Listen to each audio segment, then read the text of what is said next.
If the thought of listing your very first item on eBay is overwhelming to you, this video is going to walk you through it step by step, show you what to put in every single box. I want to make this as easy as possible. We're going to list a pair of slides today that are made by Nike. The first thing that we have to do is take pictures. I have a very simple setup here. A table, I put a white piece of foam core behind it, the one overhead light. So let's go ahead and let's take pictures of these slides. So first thing I want to show is the box, because my box has some damage on it and I want to make sure I show that box. So we will take a few pictures and make sure I show that damage.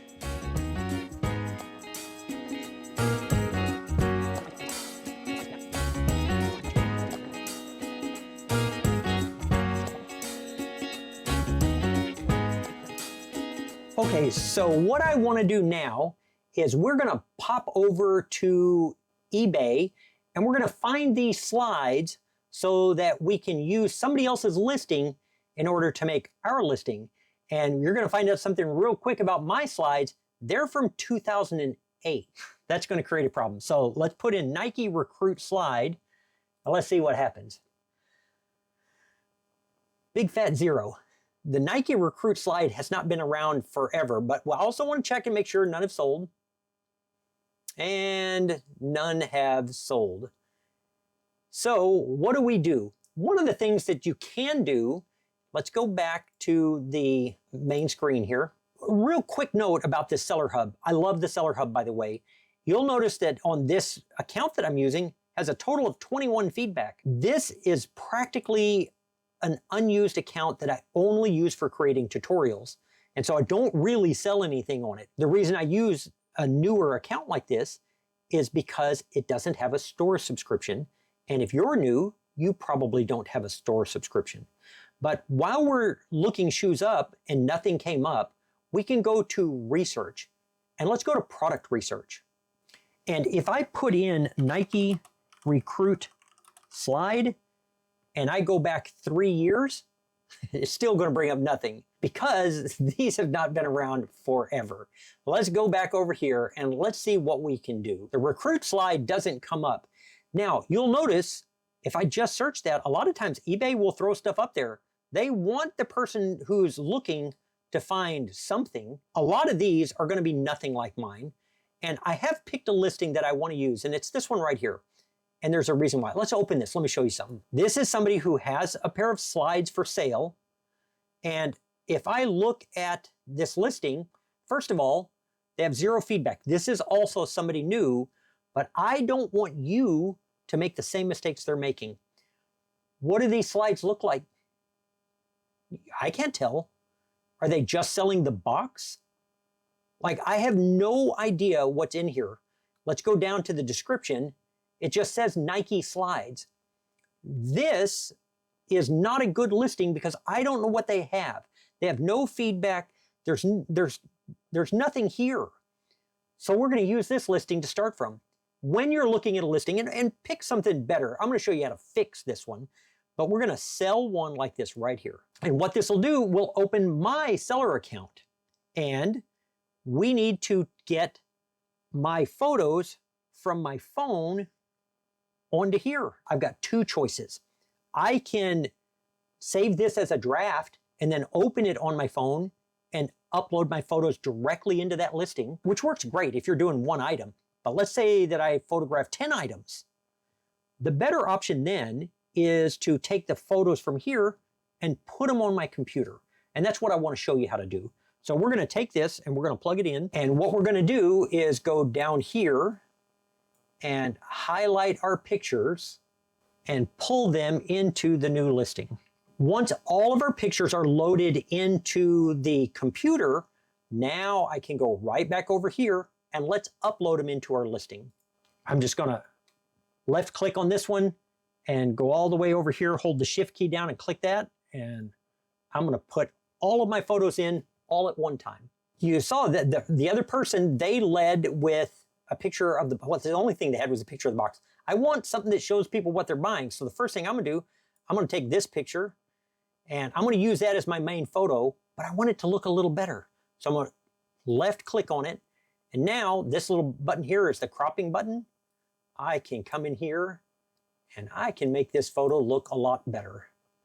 The other thing I could do, if I want, I can brighten this a little bit, make it stand out a little bit better. There we go.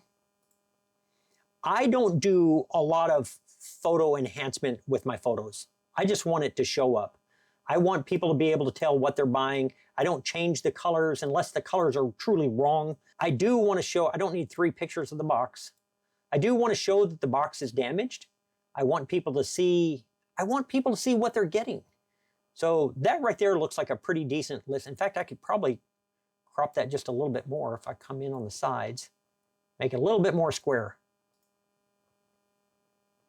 Yeah, that looks better. All right, now let's go down to their abomination of a title. And all they say is Nike slides. We can put a lot more information in that. So what I recommend is you're going to use those pictures, the tags, the pictures of the box, because there's a lot of information there. Mine are the Nike Recruit slides. Mine are a men's size 10. And they have an adjustable strap. And they are black and silver. And they are new in box. So now, instead of using 12 characters, I've used 74 of the characters. When somebody is looking for something on eBay, eBay uses your title to find your item. It will use some other things, but its first stop is at your title. And I want as much information in here as I can possibly get. I'm going to highlight this and I'm going to copy that title, and I'll show you why in just a minute. All right, subtitle. I don't need that. I'm not paying $2 extra for anything at this point. The custom label, it's no more complicated than, for me, that's where I'm going to put my item. For Melody and I, if we're listing any shoes, we've got some upstairs and some downstairs. We don't list enough shoes to where that's enough information. But if you were using bins, you could put bin 20 or whatever you've got. If you had shelving, you could put it on shelf A, number 1, something like that. But you can write anything you want because the buyer can't see that. All right, we're going to scroll down. Item category, athletic shoes. You could change that if you wanted to. You could go through here and pick something that you felt like fit better. I feel like that fits as good as anything. Variations. If I had this shoe in a bunch of different sizes, or if I had this shoe in a bunch of different colors, then I might open variations, but it's a one-off. So that one will be as it is. Item specifics. I want to check as many of these as possible. After the title, eBay is going to use those item specifics to find your item. So adjustable strap, casual, summer, spring. They're not signed. Rubber. I don't know, low top. There is no top. Synthetic, solid, standard, and synthetic. So I like all of that. I'm not going to bother with UPC. Nobody's going to be looking this up by the UPC code. I will put the model as a Nike Recruit side. I don't know that anybody will be looking for that, but if they are, then I want them to find it. Everything synthetic, athletic, gym training. All right, new with box. Now, here's the tricky part. When we use AI, I want to show you something. We're going to click it.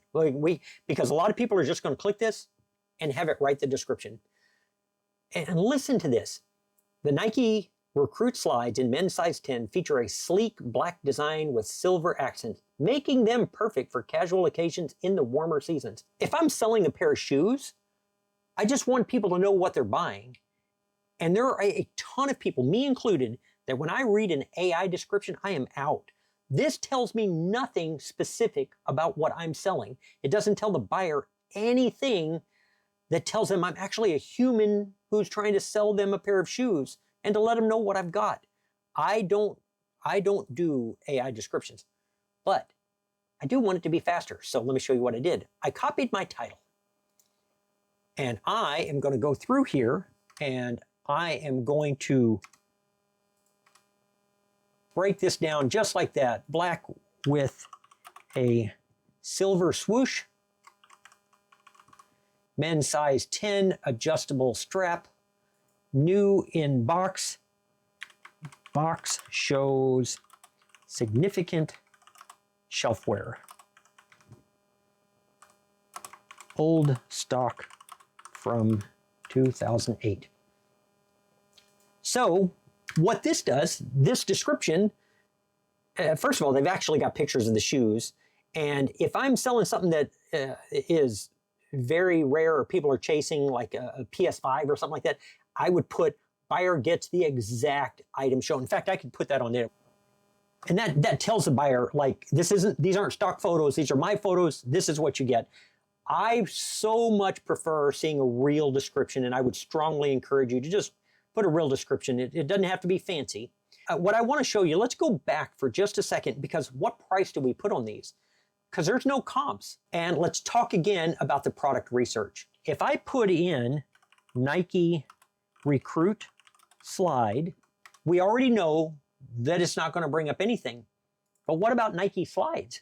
That is still going to tell me an awful lot. Even if they're not making that exact same one, now when I put in Nike Slide, it's going to bring up a bunch of them for me to look at. How many people are selling? Look at the sheer numbers.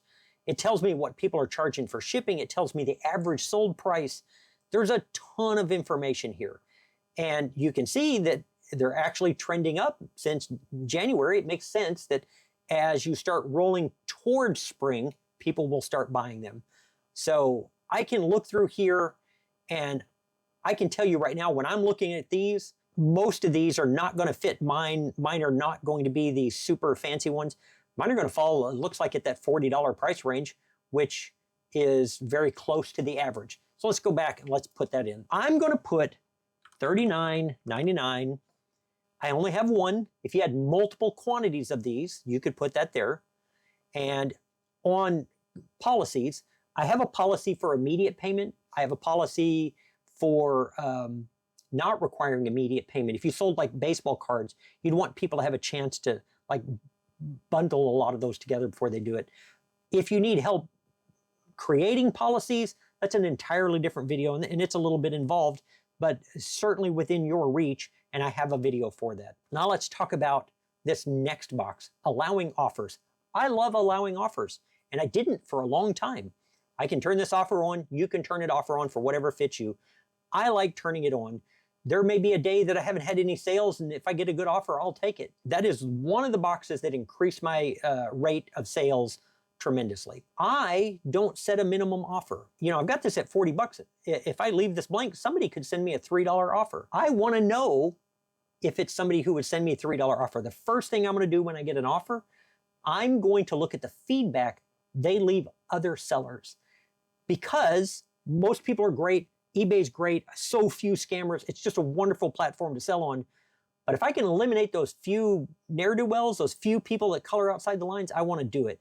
And if I open the feedback they leave other people, and it's obvious they use it like a weapon, I'm going to decline and block them, and I'm not going to do business with them. So I don't put a minimum, and I don't put an auto accept for the same reason. I want to see the feedback they leave other sellers. As far as scheduling listings, this is something you could use if you were going to be away and you wanted listings to keep showing up, as new listings to keep showing up. I rarely use that, because when I'm on vacation, I don't want new listings going up.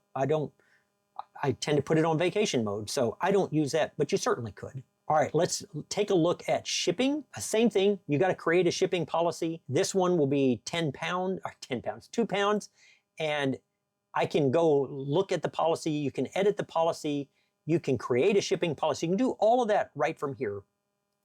The 2 pounds is probably going to be close, and I have this price set at $7.99. So I'll just put 2 pounds here.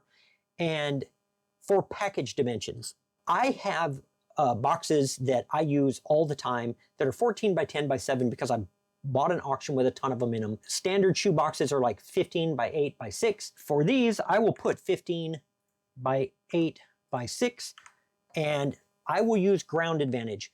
Ground advantage to me is about the only thing I use as far as shipping goes. It's way too far for me to get to FedEx. It's literally in a different town for me if I'm going to use UPS, and the post office is a half a mile from my house. I will ship ground advantage 2 pounds, and a 15 by 8 by 6 box.